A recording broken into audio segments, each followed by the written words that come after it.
नमस्कार, आइए जानते हैं काल सर्प योग के बारे में।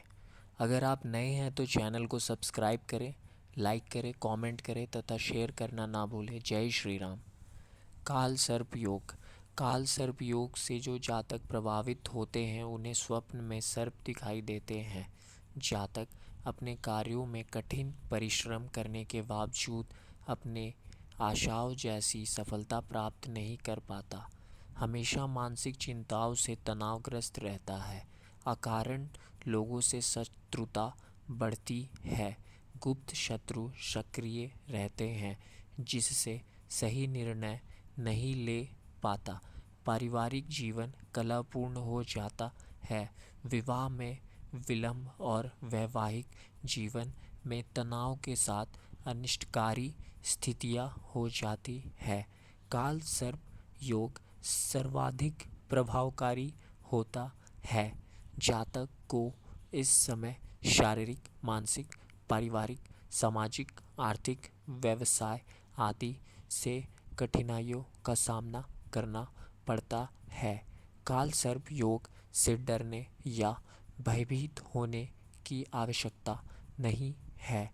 अतः काल सर्प योग का निर्णय किसी योग्य ज्योतिषी से कराकर उसका निदान करा लेना चाहिए। काल सर्प योग प्रमुख रूप से भाव के आधार से 12 प्रकार के होते हैं। अनंत काल सर्प योग, कुलिक काल सर्प योग, शंख काल सर्प योग, वासुकी काल सर्प योग, पद्म काल सर्प योग, महापद्म काल सर्प योग, तक्षक काल सर्प योग, ककोटक काल सर्प योग, शंखनाद शंखचूर्ण काल सर्प योग, घातक काल सर्प योग, विषधर काल सर्प योग, शेषनाग काल सर्प योग। राहु और केतु हमेशा वक्र गति से चलते हैं। राहु से केतु की ओर बनने वाला योग ही काल सर्प योग बनता है। केतु से राहु की ओर बनने वाला योग अनेक ज्योतिष द्वारा काल सर्प योग नहीं माना जाता। काल सर्प योग किसी ना किसी पूर्व जन्म कृत दोष अथवा पितृ दोष के कारण बनता है।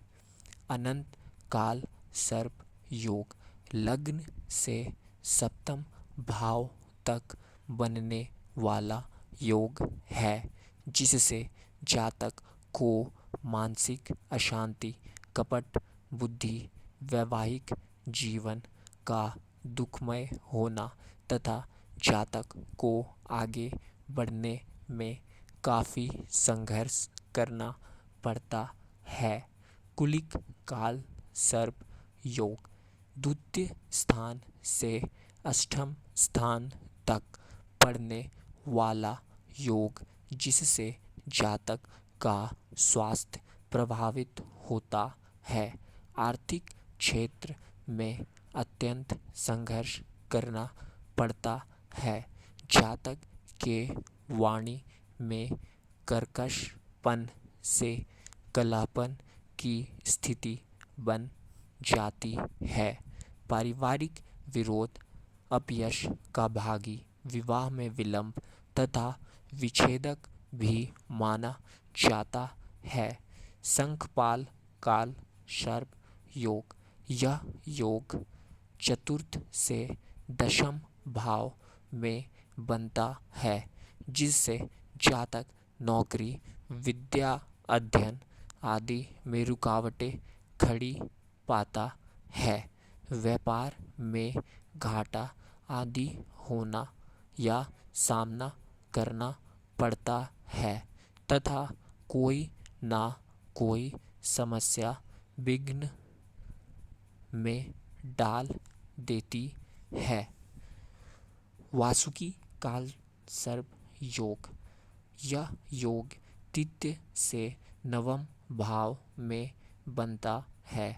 पारिवारिक विरोध, भाई बहनों से मनमुटाव, मित्रों से धोखा मिलता है। कानूनी रुकावटें, धर्म के प्रति नास्तिकता, नौकरी धंधे में उलझने बनी रहती है। जातक के साथ कोई ना कोई बदनामी जुड़ी रहती है। मानसिक तनाव बना रहता है। पद्म काल सर्प योग, पंचमी से एकादश भाव में राहु केतु होने से यह योग बनता है। ऐसे जातक को विद्या अध्ययन में रुकावटें आती है। संतान सुख में कमी या संतानों का दूर रहना या विच्छेद होना, पत्नी व मित्रों से विश्वास में कमी, जुआ, लॉटरी, सट्टे में सारा धन स्वाहा करना, विश्वासी व्यक्तियों से धोखा, संघर्षपूर्ण जीवन बिताना, जातक की शिक्षा अपूर्ण रहना आदि। महापद्म काल सर्प योग, छठवें से 12वें भाव में राहु और केतु होने से यह योग्य बनता है। आत्मबल में गिरावट, पत्नी विछोह, प्रयत्न करने के बाद भी बीमारियां नहीं छूटती है। गुप्त शत्रु निरंतर षड्यंत्र करते रहते हैं। यात्राओं की अधिकता रहती है। तक्षा काल सर्प योग, सप्तम से लग्न तक राहु केतु होने से यह योग बनता है। इसमें प्रभाव वैवाहिक जीवन एवं संपत्ति के स्थायित्व, जीवन साथी से विछोह, प्रेम प्रसंग में असफलता, बनते कार्यों में रुकावटें आना, बड़ा पद मिलते मिलते रुक जाता है, असाध्य रोगों से जूझना पड़ता है, मानसिक परेशानी बनी रहती है। कर्कोटक काल सर्प योग, अष्टम भाव से द्वितीय भाव तक राहु केतु होने से कर्कोटक काल सर्प योग बनता है। जातक को अल्प आयु, दुर्घटना का भय, ऊपरी बाधाएं, स्वास्थ्य चिंताएं, अर्थहानि, व्यापार में नुकसान, अधिकारियों से मनमुटाव, साझेदारी में धोखा, अकाल मृत्यु आदि संयोग का सामना करना पड़ता है। शंखनाद शंखचूर्ण काल सर्प योग, नवम से तृतीय भाव में राहु केतु होने से शंखनाद शंखचूर्ण काल सर्प योग बनता है। भाग्य उदय में परेशानी, मित्रों द्वारा कपट, आगे बढ़ने में रुकावटें, व्यापार में घाटा, नौकरी आदि में अवनति, घरेलू आपसी संबंध में दरार, शासन के कार्यों में अवरोध, जातक के सुख में कमी। घातक काल सर्प योग, दशम से चतुर्थ भाव तक राहु केतु होने से घातक काल सर्प योग बनता है। व्यापार में घाटा, साझेदारी में मनमुटाव व सरकारी अधिकारियों से अनबन, माता पिता दादा दादी का वियोग, गृहस्थ जीवन में कष्ट, निरंतर बढ़ती चिंताएं। विषधर काल सर्प योग, एकादश स्थान से पंचम स्थान में राहु केतु स्थित होने से विषधर काल सर्प योग बनता है। इस योग में उच्च शिक्षा में बाधा, नेत्र पीड़ा, अनिद्रा, किसी लंबी बीमारी का योग, काका व चचेरे भाइयों में झगड़ा, परिवार में विग्रह, धन के मामले में बदनामी, जन्म स्थान से दूर जाना आदि। शेषनाग काल सर्प योग, द्वादश से षष्ठम भाव में राहु केतु स्थित होने से यह योग बनता है। शत्रुओं की अधिकता, जातकों को कोर्ट कचहरी में पराजय का सामना करना पड़ता है। निराशा अधिक रहती है। मनचाहा कार्य में रुकावटें होती हैं। दिल दिमाग परेशान रहता है। कर्जा उतारने में रुकावटें खड़ी होती है। हर कार्य में विलंब होता है। ज्योतिष शास्त्र में सर्प से राहु और केतु का संबंध जोड़ा गया है। राहु को सर्प का मुख और केतु को पूंछ माना जाता है।